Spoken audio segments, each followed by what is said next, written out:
भजन करा करो, स्मरण करा करो। क्यों कहते हैं कि 24 घंटे में एक बार मुख से सरस्वती निकलती है, मतलब ये पक्का है कि हमारे मुख से 24 घंटे में एक बार तो कहीं भगवान का नाम निकलता होगा, और भगवान का नाम निकलता होगा तो उस समय पर भगवान हमारे मस्तिष्क पर, हमारे कंठ पर, हमारी जिह्वा पर बैठा हुआ होता होगा।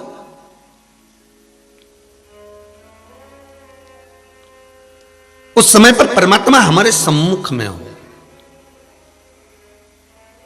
हमारे सामने हो, और जब भगवान का नाम हमारे सम्मुख में, जब इस वाणी से, इस कंठ से, इस जिह्वा से जब निकलता है, या श्रवण शक्ति में पहुंचता है, या हमारे हाथों से या हमारे पांवों से हम चलकर कहीं ना कहीं सत्कर्म की ओर जाते हो, तो भी भगवान की कृपा ही समझना। ये 5 कर्मेंद्री, 5 ज्ञानेंद्री और एक ये मन, ये जो 11 इंद्रियां हैं ना, ये 11 इंद्रिय तुम्हें परमात्मा के पास जाने से बहुत रोकती है, बहुत। विचार कर कर बैठी थी, मकर संक्रांति है, नर्मदा नहाने जाऊंगी, गंगा जी नहाने जाऊंगी मकर संक्रांति पर, पास में मेरे सरयू जी है ना, उनको नहाने जाऊंगी मैं, यमुना जी है उसमें नहाने जाऊंगी मैं, मंदाकिनी है उसमें नहाने जाऊंगी, सरस्वती है उसमें नहाने जाऊंगी, नर्मदा है उसमें नहाने जाऊंगी। तुमने विचार कर लिया, तुमने तो विचार कर लिया, क्योंकि मन विचार कर लेता है, पर ये बाकी की जो इंद्रियां हैं, 5 कर्मेंद्री, 5 ज्ञानेंद्री, तुमने तो मन बना लिया कि मुझे कथा में जाना है, मुझे सत्संग में जाना है, मुझे स्नान करने जाना है, मुझे भगवत के भजन में जाना है, मुझे नाम स्मरण में पहुंचना है, तुमने तो विचार कर लिया, पर वो इंद्रियां तो तुम्हें खींच के ले जाए पहले। कई बार चाहे आप हो चाहे हम हो, हम हमारी भी कहेंगे हो, ये मत सोचना कि महाराज अपनी नहीं कह रहा, चाहे आप हो चाहे हम हो। कई बार ऐसा होता है, गंगा के घाट तक पहुंचने के बाद भी वापस लौट कर आ जाते, नहा ही नहीं पाते। कई बार ऐसा होता है, यमुना के घाट गए, वृंदावन गए, वृंदावन में भी जाकर यमुना जी के घाट पर पहुंच गए, यमुना जी के घाट पर जाकर यमुना जी की पूजन भी कर ली, चुंदड़ी भी चढ़ा दी, पर कई बार ऐसा होता है कि हम स्नान ही नहीं कर पाते। कई बार हम नर्मदा जी के घाट पर से, पुल पे से निकल जाते हैं, नर्मदा जी के पास में से निकल जाते हैं, नर्मदा जी के करीब में से निकल जाते हैं, तो कई बार ऐसा होता है कि नर्मदा का स्नान नहीं कर पाते, नर्मदा जी नहीं नहा पाते। कारण क्या है? देखो,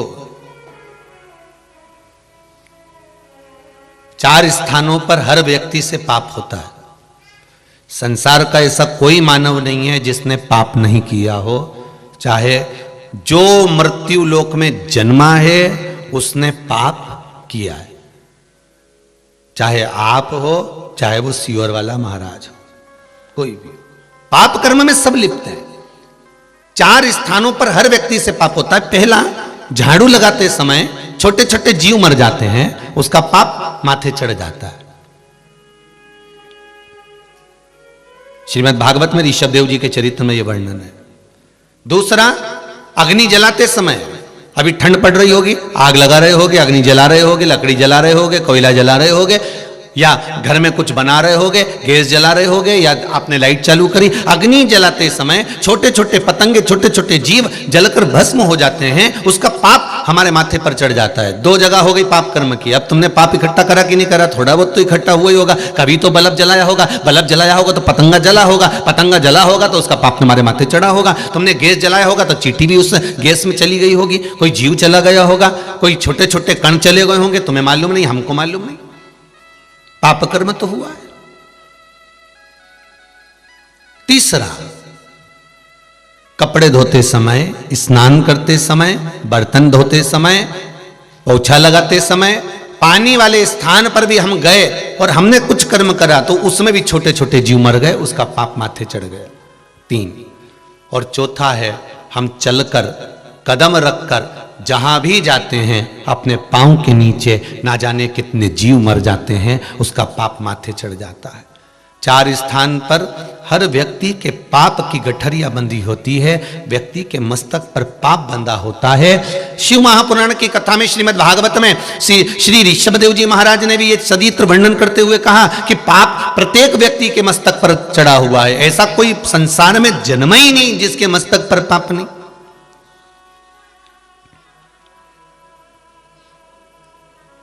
कोई कह दे ऐसा संसार में आने के बाद कि मैंने कोई पाप ही नहीं किया? मृत्यु लोक में आए हो तो पाप कर्म मस्तिष्क पर चढ़ता ही है। इसीलिए शायद कहा गुरु की करनी गुरु भरेगा, चेला की करनी चेला, और उड़ जाएगा हंस अकेला। तो कर्म तो भोगना है। पहले भी कथा में कहा किसी से मत डरो। तुम सुन लो जरा, जितने आस्था पर सुन रहे हो, किसी से मत डरो। घर के बड़ों से मत डरो, माता पिता से मत डरो, किसी से मत डरो। तुम शास्त्र और वेद से भी मत डरो, मंदिर के भगवान से भी मत डरो। तुम तो साधु सन्यासी तपस्वी साधक उपासक से भी मत डरो तुम तो। पर डरना अपने कर्म से डरना, क्योंकि कर्म का भोग तो परमात्मा को भी भोगना पड़ता है। आप डरो मत ही किसी से, पर कर्म से डरो ना कि हम क्या कर्म कर रहे हैं, हम कितना झूठ, हम कितना प्रपंच, हम कितना छल, हम कितनी बेईमानी, हम किस ओर जा रहे हैं। मत बुरे कर्म कर बंदे वरना पछताएगा, भगवान की आंखों से तू बच नहीं पाएगा, तू बच नहीं पाएगा। अरे ओ अज्ञानी मत करना दानी। कर्म का भोग तो हमें भोगना है। मां जानकी जी ने एक चिड़िया को कैद में रखा तो जानकी जी को कैद में जाना पड़ा। राम जी ने छुपकर बाली को मारा था, उस बाली ने कृष्ण अवतार में छुपकर भगवान कृष्ण के चरण में बाण मारा था। कर्म का भाग है, भोगना तो पड़ेगा। उस जन्म में नहीं भोगे तो दूसरे जन्म में भोगोगे, दूसरे जन्म में नहीं भोगे तो तीसरे जन्म में भोगोगे, पर भोगना तो पड़ेगा। कई लोग कहते हैं गुरुजी इतनी बड़ी बीमारी हो गई, बड़ी तकलीफ हो गई, इतनी बड़े रोग आ गया, इतनी बीमारी आ गई, ना तो मैं बाजार में कुछ खाती, ना कहीं मैं जाती, और ना मैंने किसी के यहां दिल दुखाया। गुरुजी इसके बाद भी इतनी बड़ी बीमारी, इतना बड़ा रोग आ गया। जांच गई मुंबई, डॉक्टर ने कह दिया ऐसा हो गया। बताओ अब मैंने किसका क्या बिगाड़ा था। अब हम भी बोले जी जी तूने कुछ नहीं बिगाड़ा, पर पूर्व में जो करके आए हो, पूर्व में जो करा है उसको कौन काटे। इसीलिए बार बार कहते हैं, कुछ जैसे ये मंगल परिवार ने, गुप्ता परिवार ने, शर्मा परिवार ने, कुछ सत्कर्म अपने कमाओ। दुनिया भर कमाती है साहब, दुकान खोली है तो कमाने के लिए खोली है, फैक्ट्री डाली है तो कमाने के लिए डाली है। कमाओ, व्यापार करा है कमाने के लिए, नौकरी करी है कमाने के लिए, कमाओ, मना नहीं है, पर कमाने के साथ में उस कमाई का थोड़ा सा भाग सत्कर्म में लगाते चलो। क्यों रे भैया, केवल सारे धर्मों में केवल हिंदू धर्म एक ऐसा है जिसमें दान की महत्वता कही जाती है। गरुड़ पुराण में दान की महत्वता, विष्णु पुराण, पद्म पुराण, अग्नि पुराण, नर्मदा पुराण, नारद पुराण, वराह पुराण, ब्रह्मवैवर्त पुराण, ये सारी पुराण उठा के देखो। सारी पुराण में, चाहे शिव महापुराण हो, चाहे भागवत पुराण हो, जितनी पुराण होंगी, सारी पुराण में कुछ अध्याय तो केवल दान के लिखे गए कि दान करो, धर्म करो, पुण्य करो, सत्कर्म करो। दान धर्म पुण्य सत्कर्म करो। ये मकर संक्रांति आ गई, क्या करना है, दान करो। लिख दिया कि खिचड़ी का दान करो, तिल्ली का दान करो, लड्डू बनाओ, तुम भी खाओ और दान भी करते जाओ। क्यों का?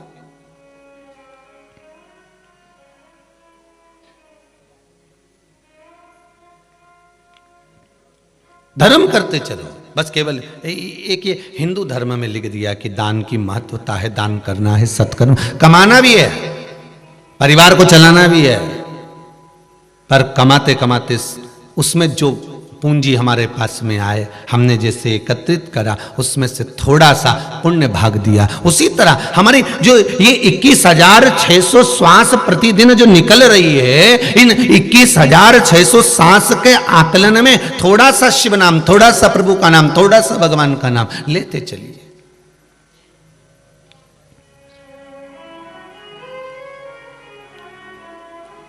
जैसे जैसे घड़ी का कांटा पहुंचे, 1 बजे एक कल राम, 2 बजे दुलारे राम, 3 बजे त्रिलोकीनाथ, 4 बजे चतुर नारायण, 5 बजे परमेश्वर, 6 बजे छबीले राम, 7 बजे सत्यनारायण, 8 बजे अंठेश्वर, 9 बजे नागेश्वर राम, 10 बजे दशरथ नंदन, 11 बजे गिरधारी, 12 बजे बद्री नारायण, घड़ी का कांटा पूरा हो गया।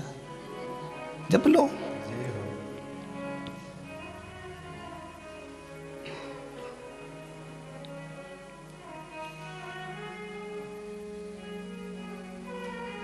उसने दिया है। घड़ी बनाने वाले ने भी कहा था 1 बजे तो 1 बजे एक अलार्म बोल लेना, एक बार राम बोल लेना। घड़ी की सुई भी चलते चलते चलते चलते वो 1 बजे वो घंटा भी बोले ना, टन मतलब भज। भिलाई की कथा में कहा था कि कुछ ऐसा इंतजाम कर दे भगवान कि मोबाइल में जब व्यक्ति झूठ बोले तो मोबाइल चिल्ला चिल्ला के बोले। भिलाई की कथा में कहा था।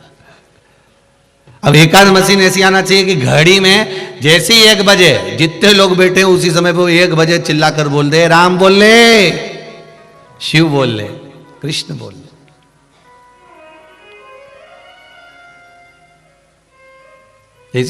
ऐसी घड़ियां बनवाना पड़ेगी थोड़ी बहुत। तो तुम भी तैयारी में रखो, जितने आस्था पर सुन रहे हो कहीं ऐसी घड़ी हो ना कि 1 बजे चिल्ला के बोले राम बोल राम बोल राम बोल, जब तक वो बंद नहीं हो नहीं तो 1 पे टिकी रहे, जब तक 1 सेकंड तक वो बोलती रहे राम बोल राम बोल राम बोल, शिव बोल शिव बोल शिव बोल, कृष्ण बोल। फिर 2 पे आए, फिर चिल्ला के बोले ओ भेरू राम बोल कृष्ण बोल शिव बोल।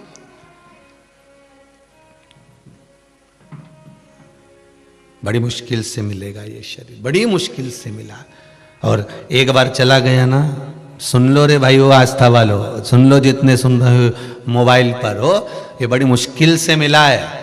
केवल क्रीम और पाउडर लगाने के लिए नहीं है, इस पे सत्संग का क्रीम पाउडर लगाना है। हमको इतना रसतत्व इसमें भर देना है कि भगवान भी सोचे कि कितनी कथा सुनता, कितना स्मरण करता, कितना शिव मंदिर जाता है, कितना लोटा भर जल चढ़ाता है, कितनी बेलपत्र चढ़ाता है, कितना शंकर का भजन करता है, कितनी भक्ति में डूबी रहती है। जब कथा चालू हो टीवी के सामने 1 बजी ने कथा में बैठी, 2 बजी ने कथा में बैठी, 3 बजी ने कथा में बैठी, इतनी भक्ति। तो भगवान भी पार्वती जी से कह दे एक बार झांक के देख ले नीचे भजन करने वालों।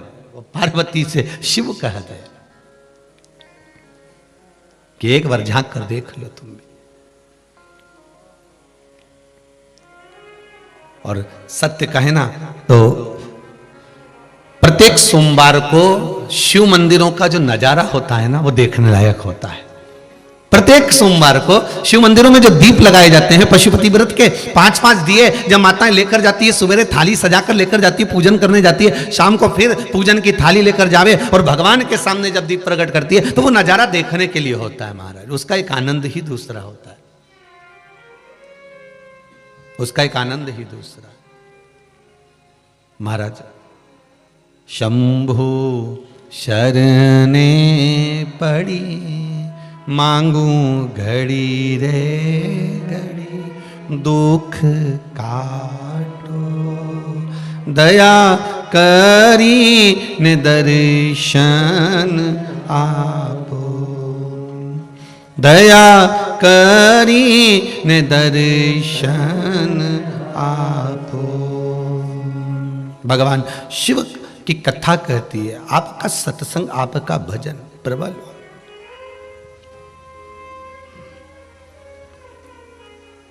कल कथा में कुंडेश्वर महादेव का स्मरण करा था अपन ने। 84 महादेव में 40वें नंबर पर है। कौन से महादेव हैं? कुंडेश्वर।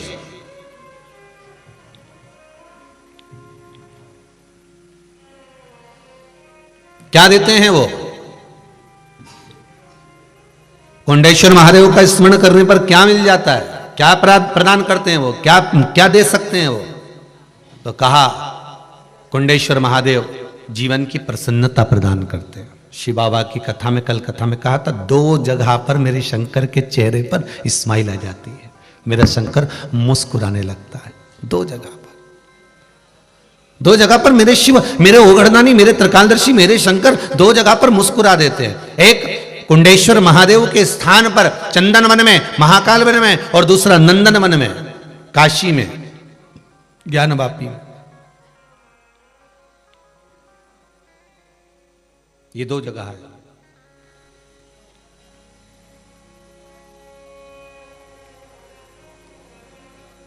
एक बार स्कंद पुराण, काशी खंड, अभिमुक्तेश्वर, विश्वेश्वर और ज्ञानवापी, तीनों का क्रम। बहुत ध्यान देना, ज्ञानवापी काशी में, काशी विश्वनाथ के पास, वापिस मेरे शंकर के पास आ गई। 352 साल के बाद मिली है ज्ञानवापी वापिस। इसलिए कल कथा में कहा था कि खुशियां मनाना चाहिए कि वो ज्ञानवापी वापिस शिव जी को प्राप्त हो। जिसका लेख स्कंद पुराण में है, मत्स्य पुराण में है, वो ज्ञानवापी हमें प्राप्त हो। महाराज देवाधिदेव महादेव एक बार माता पार्वती जी को नंदनवन घुमाने के लिए लेकर गए।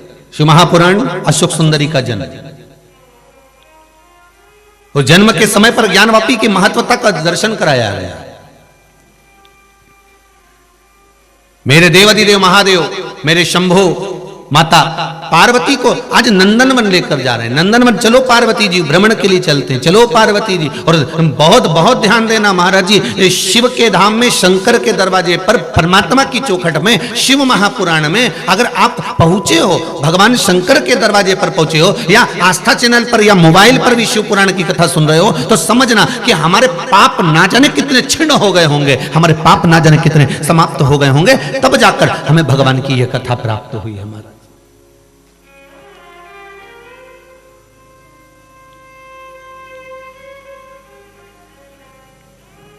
बहुत बहुत पाप कटते हैं, तब जाकर मुख से भगवान का नाम निकल पाता है। पुण्य की गुल्लक भराती है, तब जाकर कोई बड़ा गिफ्ट आता है। गुल्लक भरोगे तो ही गिफ्ट लाएंगे। हमारे एक बच्चे लोग तो आदत में, उनके तो इतनी बड़ी मिट्टी की गुल्लक में 1-1 रुपया, 1-1 रुपया, 1-1 रुपया। और मम्मी कहती भी है उनसे, माँ कहती भी है, क्या आएगा इसमें, 1-1 रुपया भर के रखा, तुम वजन इतना हो गया, उसमें नोट तो डाल। नोट डालता तो उसमें सामान बड़ा गिफ्ट आ जाता, नोट डालता तो आता। वो चिल्लर चिल्लर 1-1 रुपया, 2-2 रुपया इकट्ठा करा, उसमें क्या आएगा।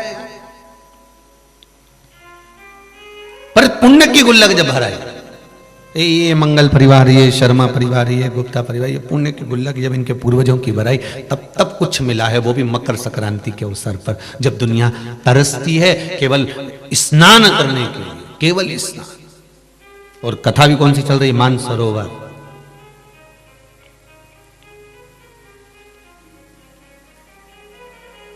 मिला उसने,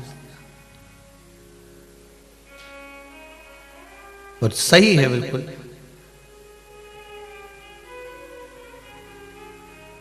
जो भी मिला है भोले तेरे ही दर से मैंने पाया है।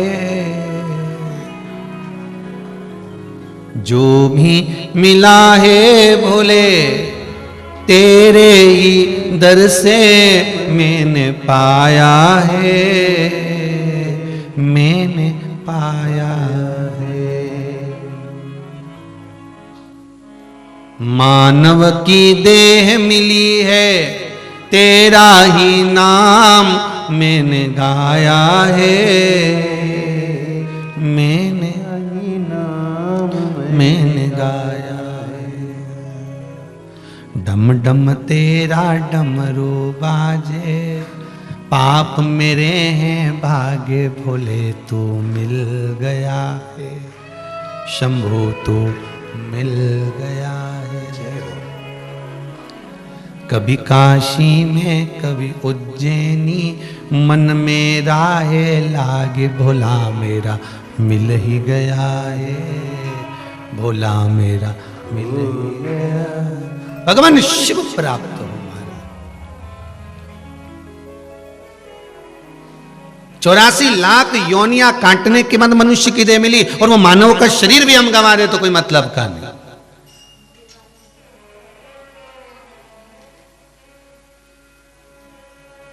बड़ी मुश्किल से मिला।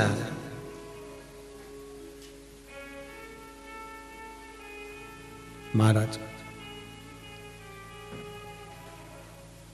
भगवान शिव पार्वती से कहते, पार्वती कहां जाना है। पार्वती जी कहती है मुझे एक बार आप दर्शन के लिए लेकर चलिए, एक बार आप मुझे लेकर चलिए दर्शन के लिए।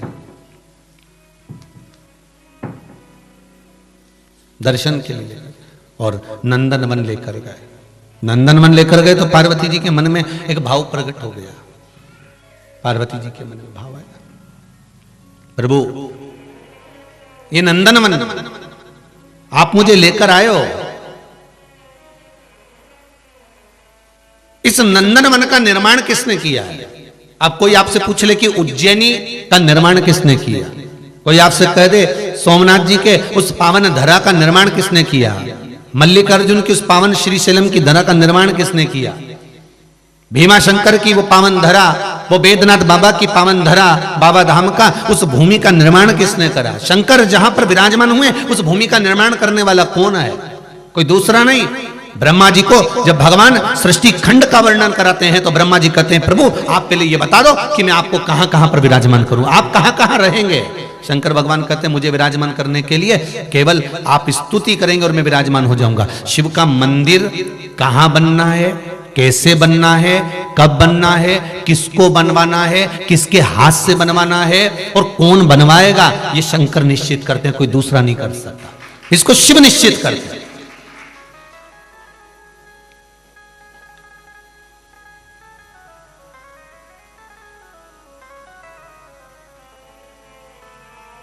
इसको कोई दूसरा निश्चित नहीं करता, इसको शिव निश्चित करता है। कल किसी बालक ने एक भारत की भूमि का एक फोटो भेजा, भारत के नक्शे का, भारत माता का, और उसमें उस बालक ने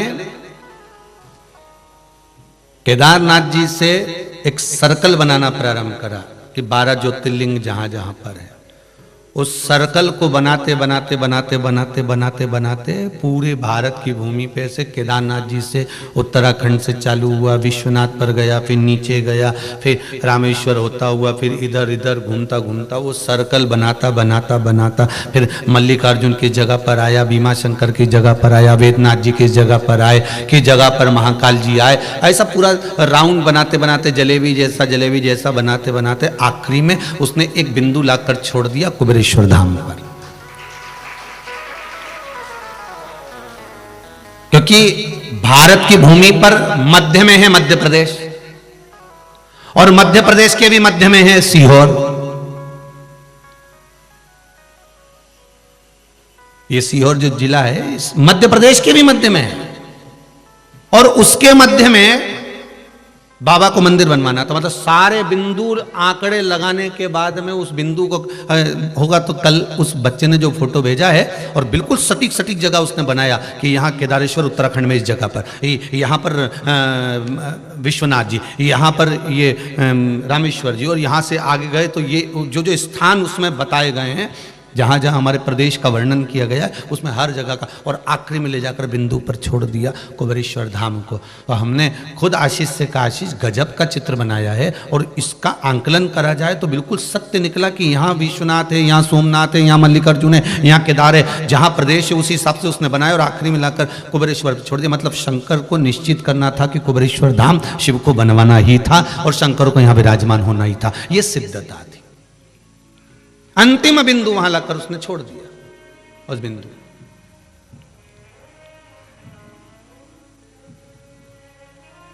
शिव कथा चल रही है, देखिए कितनी कृपा होगी, जरा अंदाजा लगाइए। कथा के यजमान थे मंगल परिवार गुप्ता परिवार, पर आदरणीय पंडित जी ने फोन करा आशीष जी के पास में, फोन गया तो फोन पर पंडित जी बोले कि हमारे यजमान हैं और ब्राह्मण परिवार है, ऑस्ट्रेलिया निवास है, उनका परिवार शिव महापुराण की कथा करवाना चाहता है, पर उनका मन है शीघ्र करवाएं और कोई कथा हो तो उसमें हम भी शामिल हो जाएं। देखो अब इससे अंदाजा लगाना कि बाबा को कराना था,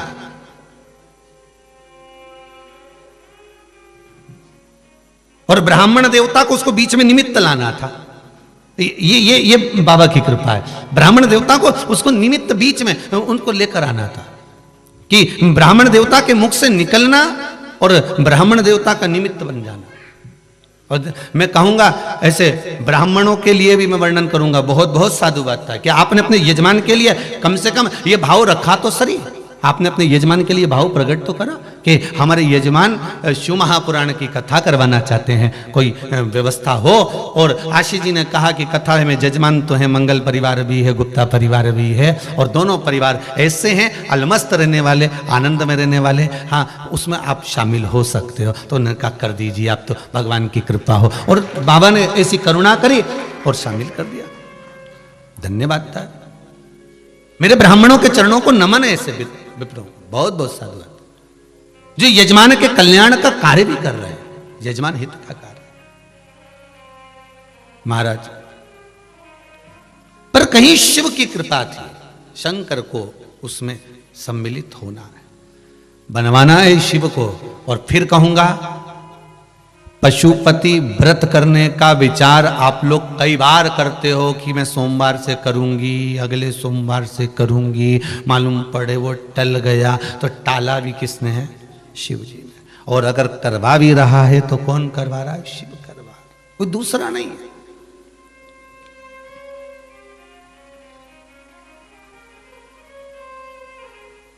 आप संपूर्ण अपना भार शिव को दे दो, भगवान को दे दो। जैसे विचार करना कि पांडवों के जीवन में कितना कितना दुख आया होगा। साम जो पांडव बचपन में पैदा हुए और मालूम पड़ा उनको जहर दे दिया, जहर दे के समुद्र में पटक दिया भीम को। जरा विचार करिए, शादी हो गई, धर्म पत्नी आ गई द्रौपदी, कितना दुख मिला होगा। 5 पतियों की पत्नी बनना पड़ा। और बच्चा कुचा था तो वनवास हो गया, घूमते रहो। और बच्चा कुचा था तो उस द्रौपदी के चीर को खींचा गया।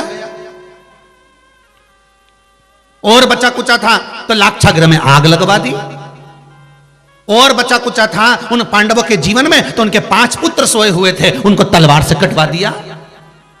उसके बाद भी द्रौपदी के सामने अश्वत्थामा खड़ा हुआ है और भीम करा मार दे द्रौपदी। और द्रौपदी के मुख से शब्द निकलता है, इसको मैं नहीं मारूंगी, मारने वाला तो मेरा द्वारका नाथ बैठा है। जवाब अपने को नहीं देना, अब शब्द अपने को नहीं कहना, आड़ा टेढ़ा बोल अपने को नहीं बोलना, बोलने वाला तो वो बैठा हुआ है, मैं नहीं मारूंगा।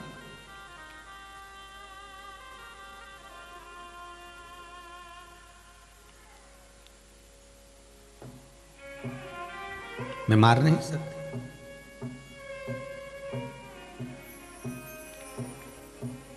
मैं इसको मार नहीं सकती हूं। अब जरा विचार करिए कितना समर्पण होगा उस पांडवों का, कितना समर्पण होगा।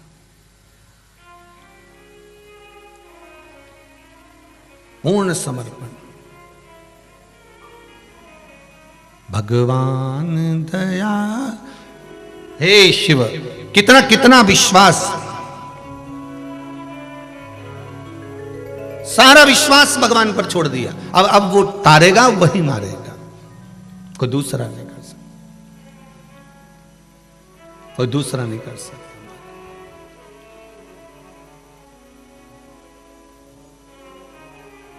कोई दूसरा नहीं कर सकता। अब शिव जैसा कराए, शंकर जैसा रखे, वैसा रहना। महाराज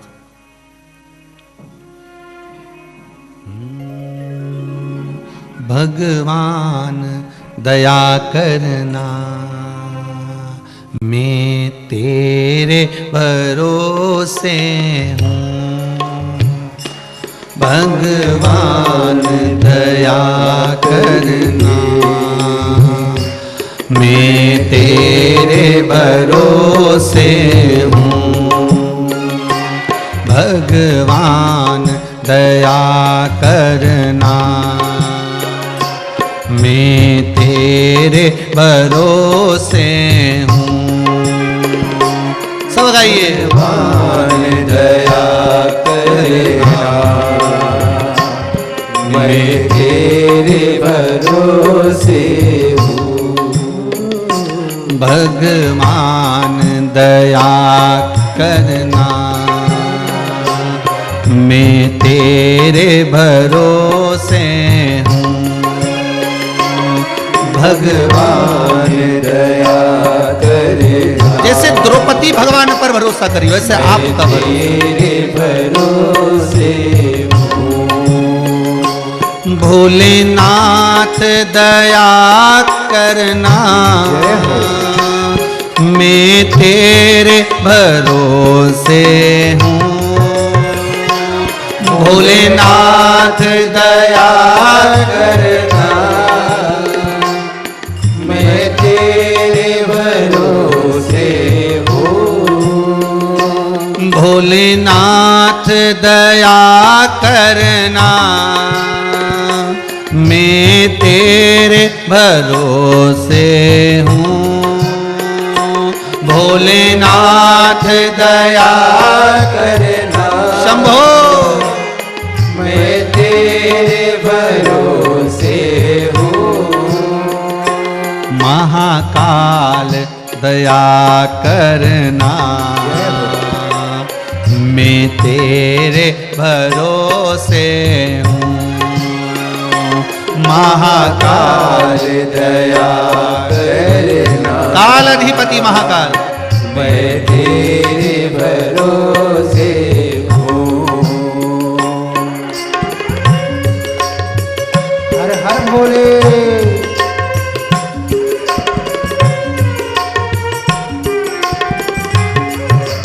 भोले जय हो।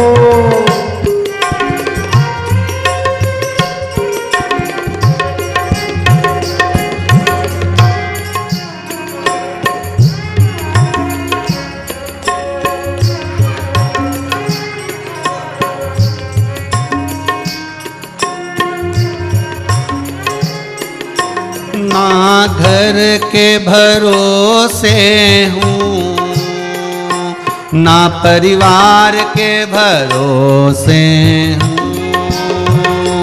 ना घर के भरोसे हूँ, ना परिवार के भरोसे हूँ। ना घर के भरोसे हूँ, ना परिवार के भरोसे हूँ। ना घर के भरोसे हूँ, शंभो न परिवार के भरोसे हूँ। भोलेनाथ दया करना, मैं तेरे भरोसे हूँ। भोलेनाथ दया करना, हे भोले, मैं तेरे भरोसे हूँ।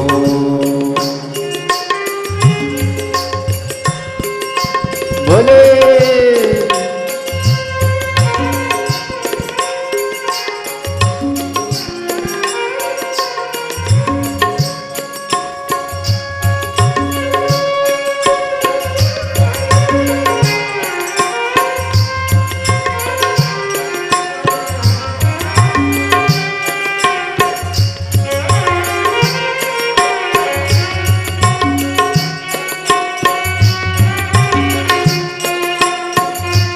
हर हर भोले।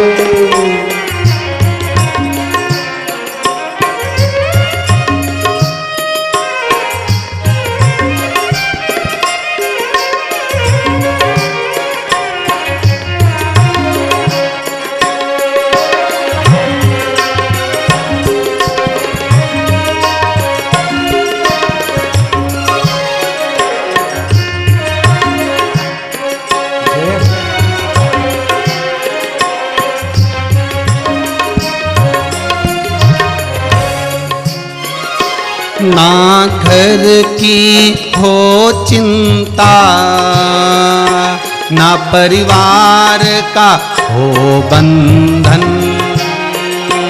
ना घर की हो चिंता, ना परिवार का हो बंधन।